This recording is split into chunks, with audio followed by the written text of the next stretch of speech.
Hi everyone, welcome to my story channel. आसंतु आरंभ करिबा आजिर कहानीटी अमावास्यार चांद। शीत दिन अमावास्या राति समय 12:15।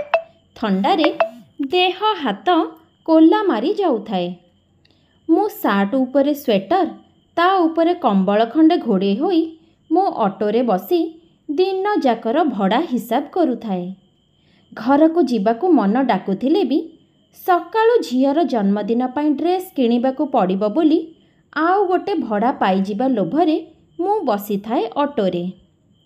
मने मने भीषण गाली देउथाए मो स्त्री कुन्नी को। आसिला बेले कहिला काली झीयर जन्मदिन, ता पाई जेमिति हेले नुआ ड्रेस हेबो। आज आसिला बेले भल ड्रेस खंडे देखिकी आनिबो। मु मने मने भाबुथाए झियो पिलाटे तो केउ सबुदिन मो सह रहिबो। पर घरी पाई एते सराग किया हेइथांता हेले पुओटे किछि नहेले मो बुढ़ा कालकू तो साहा हुअंता। मल्ले मुहरे टिके नियात दियंता। ए झियो खंडे को एते फुलेई। एपटे खाइबाकू पैसा अंटुनी, सेपटे 3 हल ड्रेस थाउ थाउ आहुरी खंडे जाम। शेष बस आउ 10 मिनिट रे आसी पहुँची जीवो। जदि किए मिली जाए तेबे 1.5 हिसाब रे किछि मिली जीवो। एई आशारे मु बसी बसी बीड़ी खंडे लगेइली। बस आसी पहुँचिला आउ भड़ा भी मिलीगला। बस स्टैंड रु प्राय 11 किलोमीटर, किंतु मो घरर पूरा विपरीत दिगरे। हौ भड़ा भी भल मिलिबो। जणे लोक सांगरे खाली कांधगला बैग खंडे। बाटरे ता सह किछि कथा हेबारु से चुप रहिला। एते असंभव भावे चुप जे केवल ठिकणा व्यतीत आउ किछि भी कहिलानी। शीतरे कथा हेबाकू बोधुए इच्छा हेउ नथिला तार। मने मने विरक्त हेले भी ग्राहक ईश्वर भाबी चुप रहिली। ठिकणा जागा पाखेइला ओल्हेइला से। जिबा आसीबा मु पुणी फेरिबी ना नाई। एते रातिरे कौन सेपटू भड़ा मिलिबो? नाई ना, मु एकथा भाबिली। भड़ा बाबद कथा छिड़ीथिबा 250 रु 220 थिला ता पाखरे, बाकी 30 नाही बोली कहिला। रागी गली मु। से पैसा नाही, भड़ा मुलचाल कला बेले कहिलनी किया? कहिथिले तमे आसी नथांत कि मु एठी पहुँची पारि नथांती। ए शीत रातिरे कुआडे जाइथांती? एबे तो पहुँची गलुनी, एबे घरू पैसा आनी दे। ना, एइटा आम घर नुहे, मोर जने सांगर घर। मोर एई हाथ घंटाटी रख, मु काली सकाळु स्टैंड आसी तमकु तम भड़ा पैसा देदेवी कही मो हाथरे से हाथ घंटाटी खोली धरेई देई बिजुली बेगरे चलीगला। हेत मनीष कहा मुह चाहिथिला केजानी? शीत रातिरे एते झिंझट्रे फसीगला। तथापि मन खुशी थिला जे से आउ 30 न देले घंटा रहिबो मो पाखरे। ऑटो स्टार्ट कली। मो घर एठु प्राय 16 किलोमीटर दूर हेबो। बाटरे भड़ाटे मिलीगले भल हुअंता बोली भाबी भाबी मु आसुथाए। हठात रास्तारे गोटे कार ठिया होइथिबार देखिली। एते निर्जन जगारे कारटी काहींकी अछि? एनएच रे काले किए कोन असुविधारे पड़िथिबो कि कुआडे जाउथिबो मझिरे टिके विश्राम कि लघुशंका पाई अटकीथिबो बोली भाबिली। कार आगरे झीयटी हाथ देखाई ऑटो अटकैबाकू कहिला। पिंधि थाए नाली सालुआर खंडे, हलदिया चुन्नी पकेई थाए। संभ्रांत घरर झीय परी लागुथाए। एते शीतरे थरी जाउथाए बिचारी। एते रातिरे एकुटिया झीयटीकू देखी किछि असुविधार सम्मुखीन होइछि भाबी गाड़ी रखिली। झीयटी कहिला, भाई मो गाड़ी खराब होई जाइछि, मते टिके घरे छाड़ी देबे, डबल भड़ा देबी। हाँ बोली कही ताको गाड़ी रे बसिबाकू कहिली। पुणी मते डबल भड़ा मिलिबार लोभ भी मिलिला। मो घर रास्तारे नुहे, अन्य रास्तारे जिबाकू पड़िबो। तथापि से जगारू मो घर आउ 7 किलोमीटर पड़िबो। तेणु ठीक अछि बोली भाबी गाड़ी बुलेइली। बाटरे चालू चालू जणे बड़ भाई हिसाब रे कहिली ताकू, एपट रास्ता बहुत खराब, तमे बोधे ए सहर रे नुआ, ଏଇ ଯେଉଁଠି ଗାଡ଼ି ତମର ଖରାପ ହୋଇଥିଲା ଆଉ କିଛି ବାଟ ପରେ ମଶାଣି ପଡ଼େ। ରାତି 9ଟା ପରେ ଏପଟେ ଲୋକ ଯିବା ପାଇଁ ଡରନ୍ତି। ତମେ ଏକୁଟିଆ କୁଆଡ଼େ ଯାଉଥିଲ ଏପଟେ? ମୁଁ ଫେରୁଥିଲି, କିନ୍ତୁ ହଠାତ୍ ଗାଡ଼ି ଖରାପ ହୋଇଗଲା। 2 ଜଣଙ୍କୁ ଅଟକେଇଲି, କିନ୍ତୁ କେହି ରହିଲେନି। ଆପଣଙ୍କୁ ଧନ୍ୟବାଦ। ଏଠୁ ମୋ ଘରକୁ ଭଡ଼ା କେତେ ନେବେ ଆପଣ? 150 ଦିନବେଳା, ରାତି ପାଇଁ 1.5। ଏପଟେ କିନ୍ତୁ ଆଉ କେବେ ଆସିବନି ରାତିରେ। ଶୀତ ଜୋରରେ ହେଉଥିଲା। ମୋ ଦେହରୁ କମ୍ବଳଟି କାଢ଼ି ତା ପାଖକୁ ବଢ଼େଇ ଦେଲି। ହଉ, ମୁଁ କହିଛି ଆପଣଙ୍କୁ 300 ଦେବି। ଟିକେ ଶୀଘ୍ର ଚାଲନ୍ତୁ, ମୋ ବାପା ସେପଟେ ବ୍ୟସ୍ତ ହେଉଥିବେ କହି ମୋ କମ୍ବଳଟି ନେଇ ଘୋଡ଼େଇ ହୋଇ ସେ ଝିଅଟି ବସିଲା। ହଉ କହି ଗାଡ଼ି ଚଲାଇବାରେ ମୁଁ ମନ ଦେଲି। ପ୍ରାୟ 15 ମିନିଟ୍ ପରେ ପହଞ୍ଚିଗଲୁ ତାଙ୍କ ଘର ଆଗରେ। ଭଡ଼ା ଏବେ ନାହିଁ ତା ପାଖରେ ଶୁଣି ମନଟା ଆମ୍ବିଳା ହୋଇଗଲା ମୋର।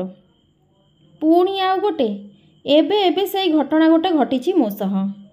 ପୁଣି ଏଇ ସାଙ୍ଗେ ସାଙ୍ଗେ ଆଣି ଦେଉଛି କହି ଗେଟ୍ ଖୋଲି ଘର ଭିତରକୁ ପଶିଗଲା ସେ ଝିଅଟି। କବାଟ ଠକ୍ ଠକ୍ର ଶବ୍ଦ ବି ଶୁଭିଲା। ମୁଁ ଅଟୋରେ ବସି ରହିଲି। ପ୍ରାୟ 15 ମିନିଟ୍ ଯାଏଁ କେହି ବାହାରକୁ ନ ଆସିବାରୁ ବଡ଼ ବିରକ୍ତ ଲାଗିଲା ମୋତେ। ଠକିଦେଲା କି ଆଉ, କି ଘର ଭିତରକୁ ଯାଇ ଭୁଲିଗଲା। ଏପଟେ ଶୀତ ସହ ଏତେ ରାତିରେ ନିଜର ପ୍ରାପ୍ୟ ପାଇଁ କାହାକୁ ଅପେକ୍ଷା କରିବାଟା ଭାରି କଷ୍ଟ ଦେଉଥାଏ। ନା, ଆଉ ହେବନି, ଡାକିବାକୁ ପଡ଼ିବ। ଖୋଲା ଥିବା ଗେଟ୍ ଦେଇ ଭିତରକୁ ପଶିଲି। ଘରର ମୁଖ୍ୟ ଦରଜା ଖୋଲା ଥାଏ। ଆଜ୍ଞା କହି ଧୀରେ ଡାକିଲି। କେବଳ ବ୍ୟତୀତ ଆଉ କିଛି ଶୁଣିବାକୁ ପାଇଲି ନାହିଁ। ଘର ଝାପ୍ସା ଆଲୋକିତ ଥାଏ। 0 ପାୱାରର ବଲ୍ବ ଗୋଟେ ଜଳୁଥାଏ ଘର ଭିତରେ। ପୁରା ଭଲରେ ଦେଖି ନ ହେଲେ ବି କେହି କୁଆଡ଼େ ନାହାନ୍ତି ବୋଲି ଜଣା ପଡ଼ୁଥାଏ। ଆଉ ଥରେ ଡାକିଲି, ଆଜ୍ଞା। ପୁଣି ଥରେ ବୋଲି ଶବ୍ଦ ଶୁଣିଲି।